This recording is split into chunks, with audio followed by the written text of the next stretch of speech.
Vihaan Organics agri news ಚಾನೆಲ್ಗೆ ಸ್ವಾಗತ. ರೈತನ ಬದುಕಿಗೆ ನಿಜವಾದ ಮಾಹಿತಿ ನೇರವಾಗಿ ನಿಮ್ಮ ಮನೆ ಬಾಗಿಲಿಗೆ. ನಾನು ನಿಮ್ಮ ವಿಹಾನ್ ಕಿರಣ್ ಕುಮಾರ.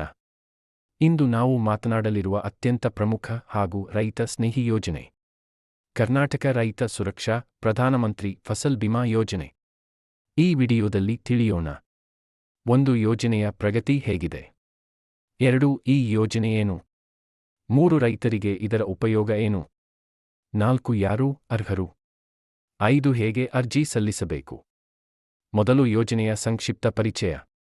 ಪ್ರಧಾನಮಂತ್ರಿ ಫಸಲ್ ಬಿಮಾ ಯೋಜನೆ ಎಂಬುದು ಬೆಳೆ ನಷ್ಟವಾದಾಗ ರೈತರಿಗೆ ಆರ್ಥಿಕ ಭದ್ರತೆ ನೀಡುವ ರಾಷ್ಟ್ರೀಯ ಮಟ್ಟದ ಬೆಳೆ ವಿಮಾ ಯೋಜನೆ. ಕರ್ನಾಟಕದಲ್ಲಿ ಈ ಯೋಜನೆಯನ್ನು ಕರ್ನಾಟಕ ರೈತ ಸುರಕ್ಷಾ ಯೋಜನೆ ಎಂಬ ಹೆಸರಿನಲ್ಲಿ ಜಾರಿಗೆ ತಂದಿದ್ದಾರೆ.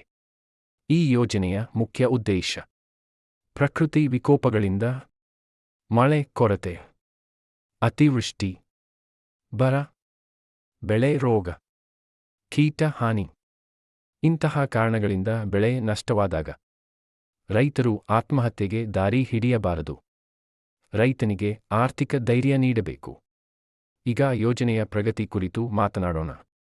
2024 ಮತ್ತು 2025ನೇ ಸಾಲಿನಲ್ಲಿ ಕರ್ನಾಟಕದಲ್ಲಿ ಲಕ್ಷಾಂತರ ರೈತರು ಈ ಫಸಲ್ ಬಿಮಾ ಯೋಜನೆಗೆ ನೋಂದಣಿ ಮಾಡಿಕೊಂಡಿದ್ದಾರೆ.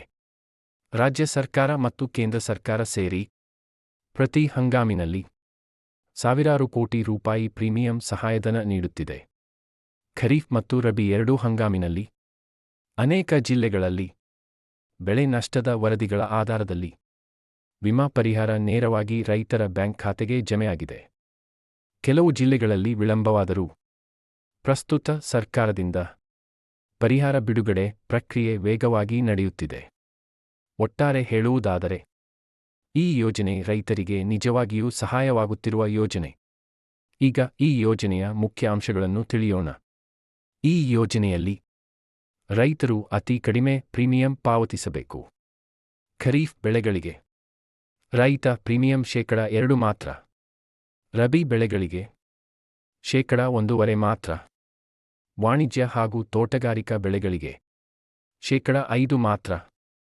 ಉಳಿದ ಸಂಪೂರ್ಣ ಪ್ರೀಮಿಯಂ ಹಣವನ್ನು ಕೇಂದ್ರ ಸರ್ಕಾರ ಮತ್ತು ರಾಜ್ಯ ಸರ್ಕಾರ ಭರಿಸುತ್ತದೆ. ಅಂದರೆ ಕಡಿಮೆ ಹಣದಲ್ಲಿ ಹೆಚ್ಚು ಭದ್ರತೆ. ಈ ಯೋಜನೆಯಿಂದ ರೈತರಿಗೆ ಆಗುವ ಉಪಯೋಗಗಳು: ಬೆಳೆ ಸಂಪೂರ್ಣ ನಷ್ಟವಾದರೂ ರೈತ ಒಬ್ಬನೇ ಹೊರೆ ಹೊತ್ತುಕೊಳ್ಳಬೇಕಾಗಿಲ್ಲ. ಬ್ಯಾಂಕ್ ಸಾಲ ತೀರಿಸಲು ಸಹಾಯ. ಮುಂದಿನ ಹಂಗಾಮಿನಲ್ಲಿ ಮತ್ತೆ ಬೆಳೆ ಬೆಳೆಯಲು ಧೈರ್ಯ. ಆತ್ಮಹತ್ಯೆ ತಪ್ಪಿಸಲು ಒಂದು ದೊಡ್ಡ ರಕ್ಷಾ ಕವಚ. ಬ್ಯಾಂಕ್ ಮೂಲಕ ಸಾಲ ಪಡೆದ ರೈತರಿಗೆ ವಿಮಾ ಕಡ್ಡಾಯವಾಗಿರುವುದರಿಂದ ಸಾಲದ ಸುರಕ್ಷೆಯೂ ಸಿಗುತ್ತದೆ. ಈಗ ಯಾರು ಅರ್ಹರು ಎಂಬುದನ್ನು ತಿಳಿಯೋಣ. ಕರ್ನಾಟಕ ರಾಜ್ಯದ ಎಲ್ಲ ರೈತರು ಅರ್ಹರು. ಸ್ವಂತ ಜಮೀನಿನಲ್ಲಿ ಬೆಳೆ ಬೆಳೆಯುವ ರೈತರು, ಲೀಸ್ ಅಥವಾ ಬಾಡಿಗೆ ಜಮೀನಿನಲ್ಲಿ ಬೆಳೆ ಬೆಳೆಯುವ ರೈತರು ಅರ್ಹರು. ಬ್ಯಾಂಕ್ ಮೂಲಕ ಬೆಳೆ ಸಾಲ ಪಡೆದ ರೈತರು, ಸಾಲ ಪಡೆಯದೆ ಸ್ವಂತ ಹಣದಲ್ಲಿ ಬೆಳೆ ಬೆಳೆಯುವ ರೈತರೂ ಸಹ. ಆದರೆ ಬೆಳೆ ಬಿತ್ತನೆ ಮಾಡಿದ ನಂತರ ಮಾತ್ರ ಅರ್ಜಿ ಹಾಕಲು ಸಾಧ್ಯವಿಲ್ಲ. ನಿಗದಿತ ಅವಧಿಯೊಳಗೆಲೆ ನೋಂದಣಿ ಮಾಡಬೇಕು. ಈಗ ಬಹಳ ಮುಖ್ಯವಾದ ವಿಷಯ: ಹೇಗೆ ಅರ್ಜಿ ಸಲ್ಲಿಸಬೇಕು? ರೈತರು 2 ರೀತಿಯಲ್ಲಿ ಅರ್ಜಿ ಹಾಕಬಹುದು.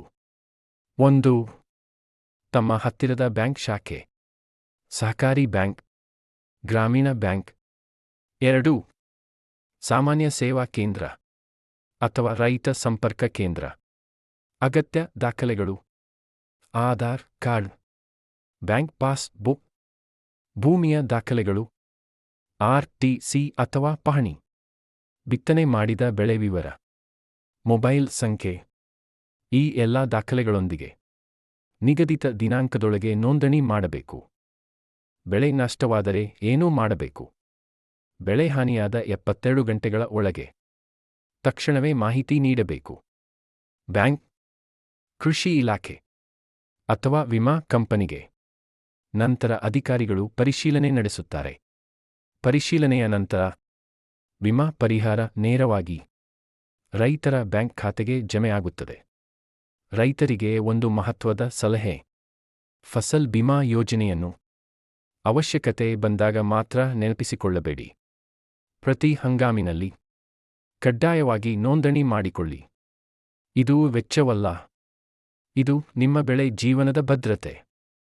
ರೈತ ಸ್ನೇಹಿತರೆ, ಇನ್ನಷ್ಟು ತಿಳಿದಿಗಾಗಿ ಮತ್ತು ಅರ್ಜಿಯನ್ನು ಸಲ್ಲಿಸುವ ಲಿಂಕ್ ಪಡೆಯಲು ದಯವಿಟ್ಟು ವಿಡಿಯೋ ವಿವರಣೆಯಲ್ಲಿ ಡಿಸ್ಕ್ರಿಪ್ಷನ್ ಕೆಳಗಿರುವ ಲಿಂಕ್ ಅನ್ನು ಕ್ಲಿಕ್ ಮಾಡಿ. ಅಲ್ಲಿ ನಿಮಗೆ ಎಲ್ಲ ವಿವರಗಳು ಲಭ್ಯವಾಗುತ್ತವೆ. ಇಷ್ಟೇ ಸ್ನೇಹಿತರೆ, ಇಂದಿನ ಕರ್ನಾಟಕ ರೈತ ಸುರಕ್ಷಾ ಪ್ರಧಾನಮಂತ್ರಿ ಫಸಲ್ ಬಿಮಾ ಯೋಜನೆ ಕುರಿತು ಸಂಪೂರ್ಣ ಮಾಹಿತಿ. ಈ ಮಾಹಿತಿ ನಿಮಗೆ ಉಪಯೋಗವಾದರೆ ದಯವಿಟ್ಟು ವಿಡಿಯೋ ಲೈಕ್ ಮಾಡಿ, ನಿಮ್ಮ ರೈತ ಸ್ನೇಹಿತರಿಗೆ ಶೇರ್ ಮಾಡಿ. ಇಂತಹ ನಿಜವಾದ ಕೃಷಿ ಮಾಹಿತಿ, ಯೋಜನೆಗಳ ನವೀಕರಣ, ಮಾರುಕಟ್ಟೆ ಬೆಲೆ ಮಾಹಿತಿ ಪಡೆಯಲು Vihaan Organics agri news channel ಅನ್ನು ಸಬ್ಸ್ಕ್ರೈಬ್ ಮಾಡೋದನ್ನು ಮರೆತಿರಬೇಡಿ. ನಾನು ನಿಮ್ಮ ವಿಹಾನ್ ಕಿರಣ್ ಕುಮಾರ. ಜೈ ರೈತ, ಜೈ ಕೃಷಿ.